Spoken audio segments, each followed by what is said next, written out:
Welcome to the Salmon Runs YouTube. Enjoy the video.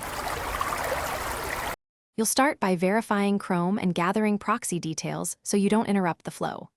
Open Chrome and go to the Extensions page. Enable Developer Mode only if you plan to load an unpacked extension. Once done, decide whether you'll install from the web store or load a crx/unpacked file. Each path matters. Keep your proxy address, port, username, and password handy because you'll enter them during configuration. This saves time and prevents credential errors when the extension first prompts.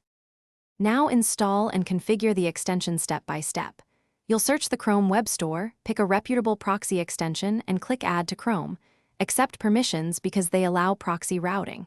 If using an unpacked build, select Load Unpacked and point to the extension folder. Then open the extension settings, choose Protocol, HTTP or SOCKS 5, and enter host, port. Make sure authentication details are entered if required. After saving, toggle the extension on to route traffic through the chosen proxy. Finish by verifying the proxy is active and routing traffic correctly. You'll visit an IP check page or a site that should respond only through the proxy. Observe the reported IP to confirm.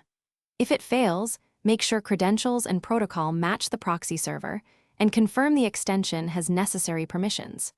Clear browser cache or restart Chrome and temporarily disable other extensions that may conflict. If problems persist, try a different proxy endpoint or provider to isolate whether the issue is the extension.